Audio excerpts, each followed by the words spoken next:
Greetings and welcome to this edition of Positronic. I'm Barry P. Cook, and I'm here to talk about the 8th episode of the 3rd season of Star Trek Discovery entitled The Sanctuary. So let's get right into that. The basic synopsis of the episode is as follows.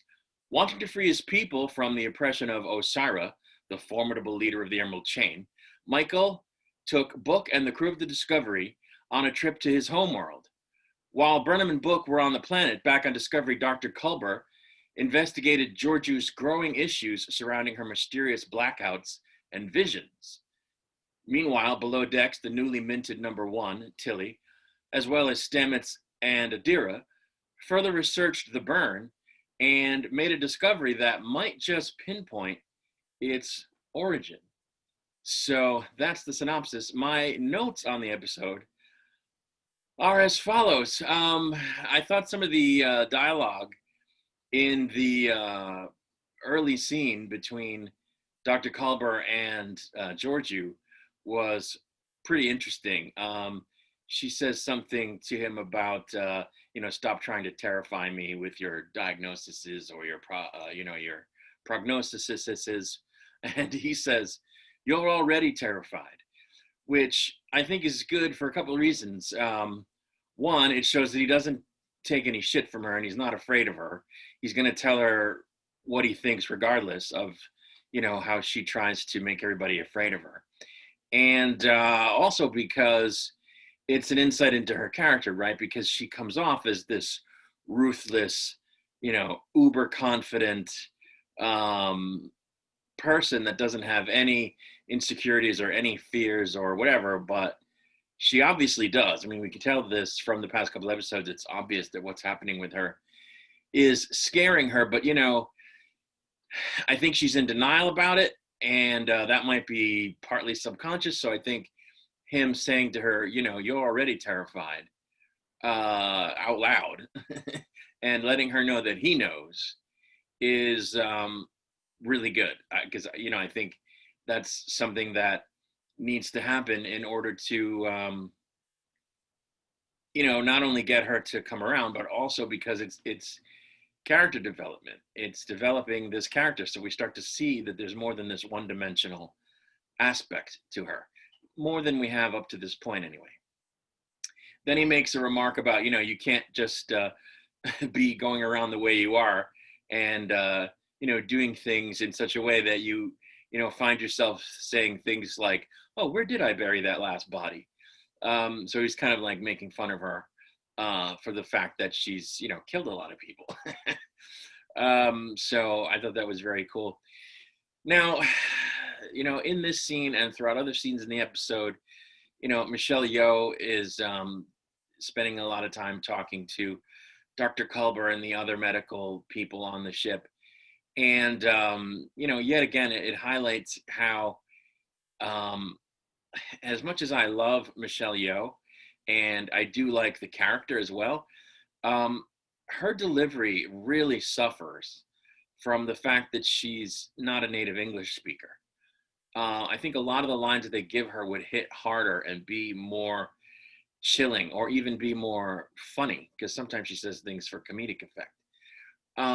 If her delivery wasn't hampered by the fact that she doesn't have the correct cadence for getting out the word, she doesn't get the words out in English in the correct cadence that they would need to come out in order to have said effects completely. In other words, she kind of gets it, but it's not her first language, so she's not really putting the right spin on the words as they're coming out, and it kind of ruins the lines. Like at one point she says, well, I thought that I would put on a different outfit and come out and look as though I'm a human spermatozoa, but she doesn't say it that way. She says a human spermatozoa. Like, nobody's gonna get that joke, and if people do, they're not going to get it the way the writers intended it. When you're saying a kind of line like that, you're supposed to say spermatozoa, not spermatozoa or spermatozoa, whatever she says. She doesn't say the word correctly. And this happens with this character constantly. She's doing her best, but it's really too bad that English is not her first language, because her lines get like sort of destroyed by the uneven, I don't want to say uneven, that's not the right word, but the incorrect cadence that she delivers them in. And sometimes the incorrect emphasis on particular, syllables of words. So anyway, that's just something I noticed, and I find it regrettable, but she's still great. At one point during the proceedings, Michael is talking with Book about how they could use his ship to get to his world, because they probably wouldn't be able to get permission to take Discovery there. And she's finally realized, it seems, that she can't just go rogue. And she mentions how traveling by transwarp tunnel would be something that wasn't survivable for them. And I didn't really understand that. Like, if it's not something that humans can survive, or human-like life forms can survive, why is it in use on ships, by humans? Why do humans or human-like people have ships that do it?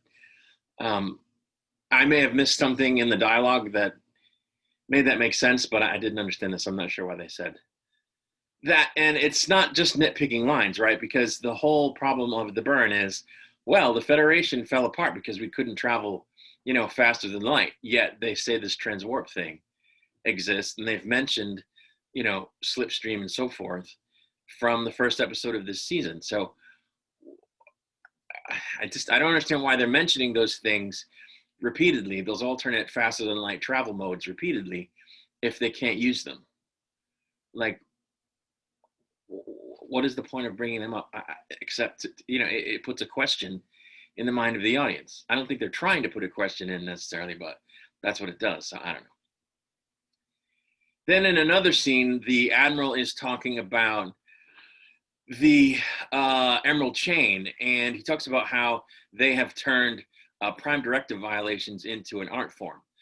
Well, okay, but that's not how I would have said it, right? He's talking about the activities that they engage in are the kind of activities that the Federation would not engage in, because they would be disruptive to developing societies, and this is covered under the the Starfleet Prime Directive. But the Prime Directive doesn't govern anybody but Starfleet. So for it to be phrased that way was kind of strange. Like, it just sounds like it was something the writers wanted to say, Prime Directive violations into an art form. Like, just don't do that, because it's just confusing. Obviously, the Emerald Chain isn't following the Prime Directive. We know this. They should have used some other phraseology, like they've turned ruining developing societies into an art form, or something like that.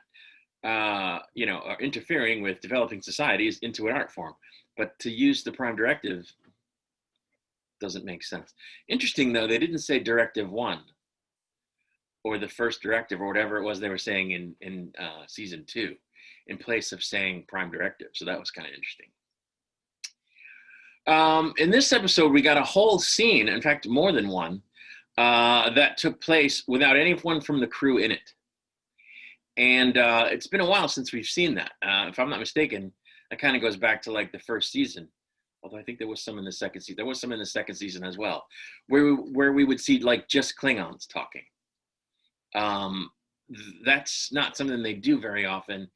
And I think it's one of the things that makes the show not as good as it could be. And I don't quite know why I'm saying that. I just know that on a lot of TV shows, especially in past Star Trek, there were very often scenes where all you're seeing is the bad guy hideout. like the Batman show in the 60s, or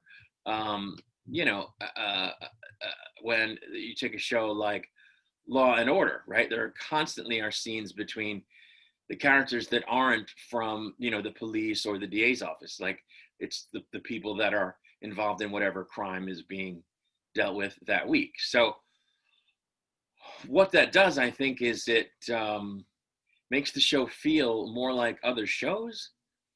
And I don't know, but it makes a difference to me. Like, and the other thing is, I don't know if what it is exactly, and I'm stammering here a little bit, but it shows that the writers know how to write for other characters besides the crew, for more than a line here and there, and other than lines that they're trading with people on the crew. And it shows, like in this case, it kind of shows background or insight anyway into the Emerald Chain. You get to see, what this Osyraa character is like, quote unquote, behind closed doors, and how she deals with her people, and how she conducts business, and what her, modus operandi is, and so forth. So I think that's constructive for not only each episode, but in a case where it's a serialized show and this Emerald Chain is going to be involved in the whole season. I think that's a good thing to do. So I liked that. And speaking of Osyraa, I like the character. I think it's another one of these, kick-ass, no BS characters that's going to crack skulls and whatnot, and be basically evil. And you want that in your antagonists. So I think they're doing a good job with her so far. The other thing that I noticed in this episode, to take it back to a comedic sort of vein, is how Saru is trying to come up with a catchphrase, and he keeps trying out the different catchphrases. Execute, go, or whatever he's using. Was kind of funny. So that's a quick thing that I noticed. They're dealing again with the lullaby in this episode as well. So that continues. And it's now officially got something to do with the burn. So it'll be interesting to see how that pans out. And then we ended up having the scene with the pronoun thing. I'm not a person who is anti-trans or transphobic or what have you. I don't know why they had to introduce this character, other than for the sake of it.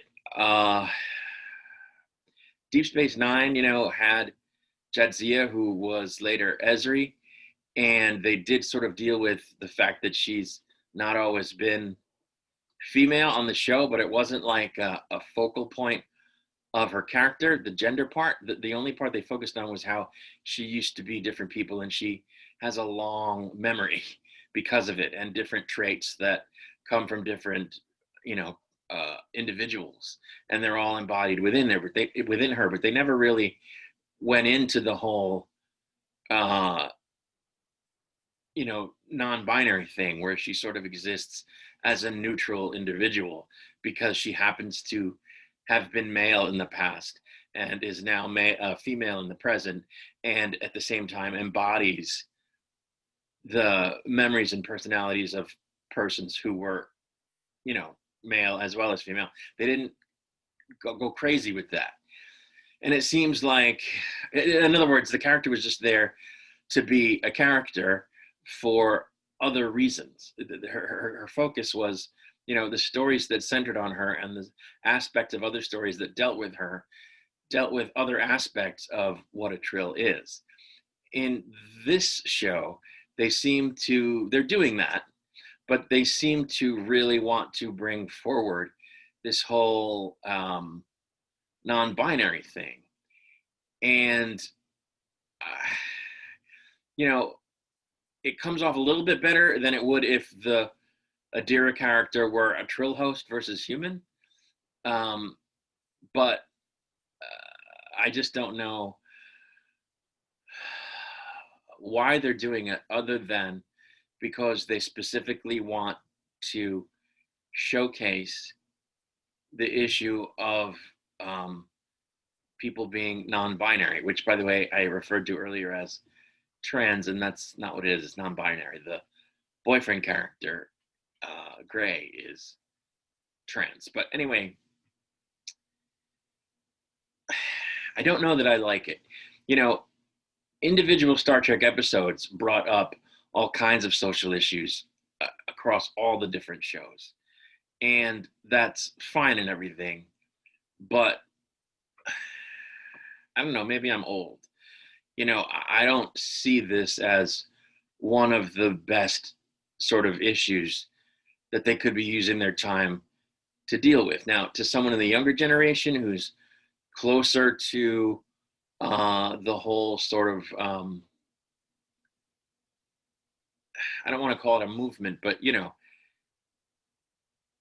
issues surrounding transgenderism and being non-binary are more in the social conversation, in at least in the United States, than they ever have been. And I think younger people are closer to that whole conversation than older people are.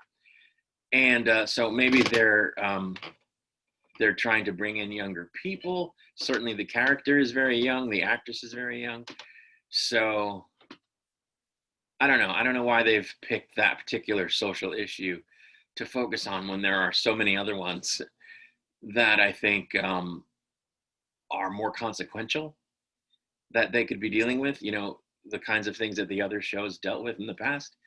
So I'm not thrilled with this, but I don't hate it. We'll have to see where it goes. Maybe they'll do something powerful with it. I mean, they did that whole episode of Chi-Ji where Riker fell in love with a non-binary person, and that was a great, fantastic, groundbreaking episode. But I kind of feel like, with respect to that, they're first of all covering old ground, and in this case, it's not a one episode thing. They're like going to constantly revisit it, and I don't think they should spend that much time on it when there are so many other things that we could be talking about, as a society, spurred on by our myths, that we watch or read or what have you, such as Star Trek. So I'm not thrilled about it, but we'll see where it goes. I thought that Tilly did a great job at being first officer in this episode. I think, she really stepped up to the plate.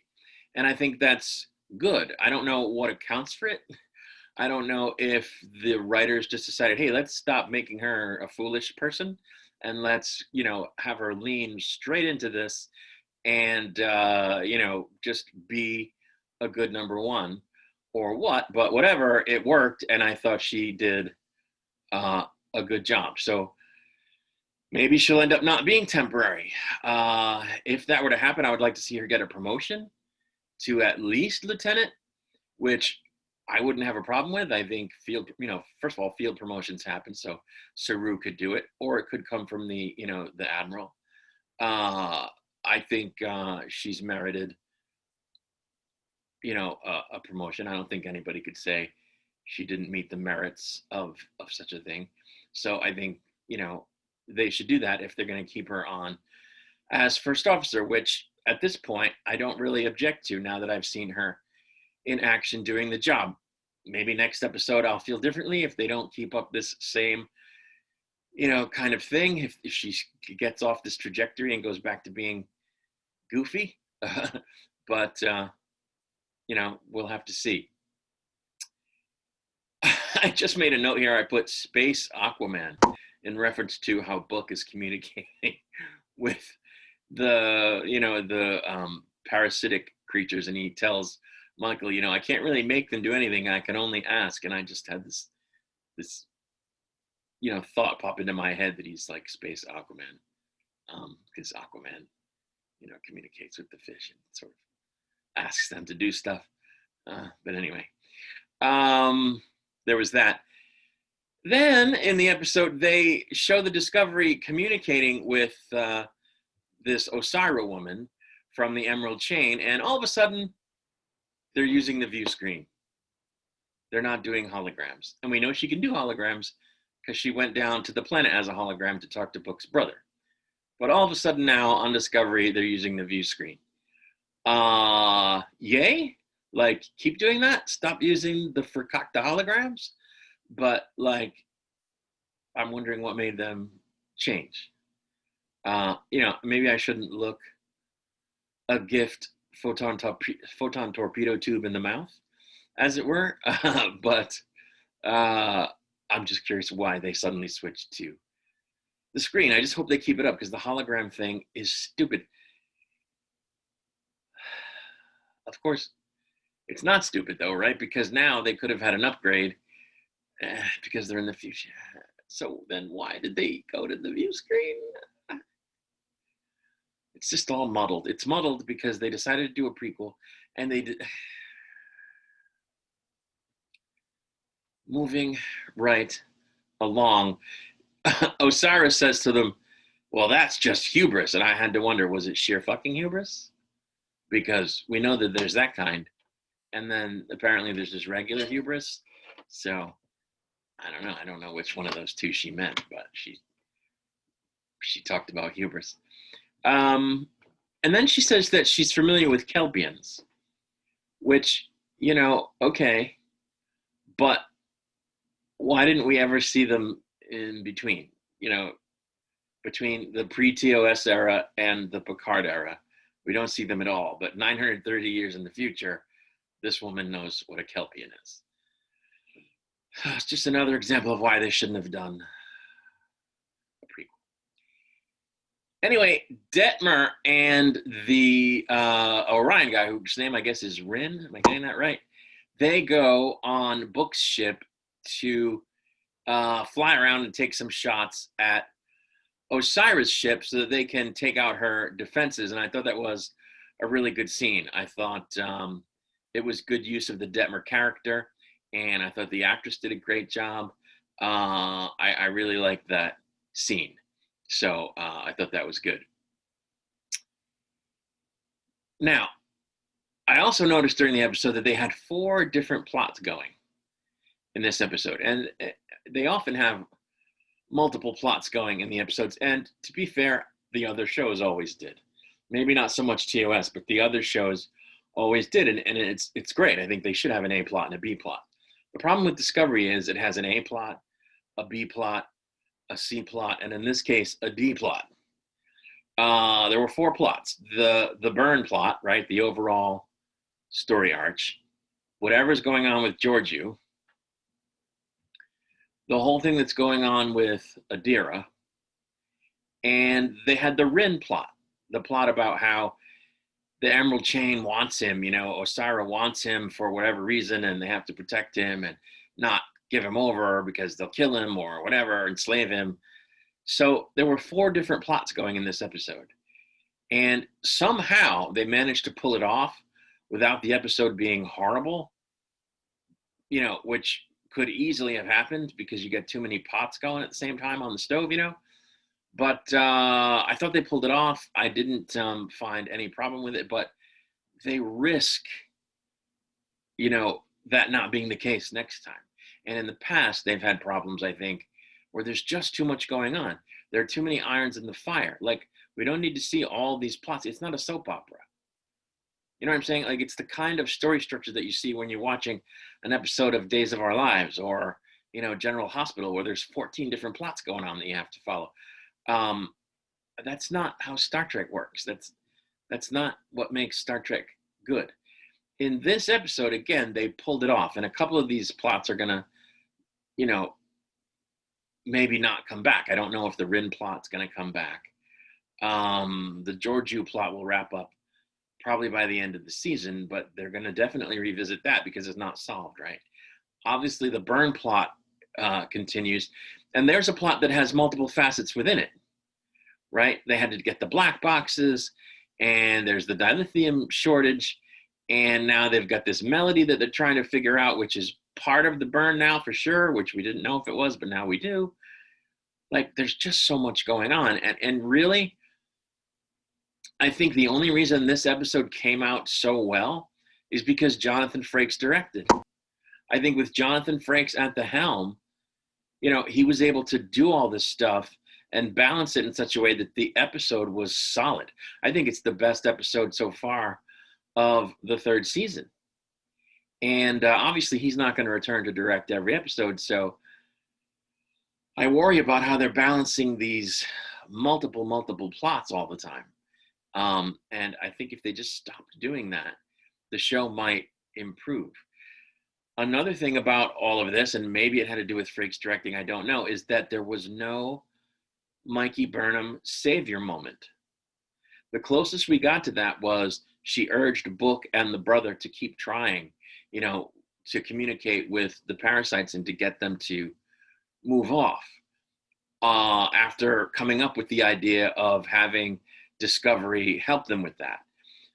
So in a way, you could say, oh, she came in the clutch again and saved the day, but it wasn't over the top. It wasn't like out of the blue and insanely contrived like it usually is when she saves the day. So I was happy for that, that the whole episode went by and she didn't, loudly save the day as usual. They wrote the episode so that Detmer could get a little bit of the save the day, into the plot, which was great. And they could easily have contrived it so that even that was done by Michael, but they didn't. Beam Michael up. She's the best pilot. But of course, then they couldn't communicate with her. So I don't know. Somebody who was writing this episode, or maybe Frakes, I don't know, but somebody figured out, we can't just keep contriving the episode and driving the plot and every story moment by how we're going to make Mikey save the day, So I was glad for that. We got to see that other characters exist in this episode. I want to say that I really like Book. I've said it before, and I continue to really like that character. And I like Michael and Book as a couple, whether it's romantically or just a team. We know that they're both, but I like how they work as a team. The fact that they're romantic on top of that, okay. But they work together as a team. They have great chemistry as actors, I think, and their scenes come off really well. So I very much like him and his relationship with Michael. I think it's great. And again, I think this is the best episode so far of season 3. And my suspicion is that that's largely due to Jonathan Frakes, because keep in mind, directing is not just going, okay, action and cut. It's also, well, let's rework this scene so that we do this instead of that. Or let's leave out this moment that's in the script and not actually do that because it creates this flow problem, or it creates this question that doesn't really make sense. So I think the director makes a huge difference, and I think Frakes is a great director, and of course, he gets Star Trek. And not only does he get it, he gives a shit about Star Trek, I think, more than other people. I think, it's like it is with Patrick Stewart and other people from Next Gen. I think it's something very close to their hearts. So I think his being in the director's chair for this episode made a big difference. I also thought the same thing of the previous episodes he's directed, including this season. Those episodes were stronger and better than other episodes. So I don't know. If I were in charge of Discovery, I would keep Frakes around because he makes better Star Trek than the other directors do. Next week, there will be another episode, and I'll be here to review it. Until then, I really don't have a whole lot more to say, so I will just again say peace and long life.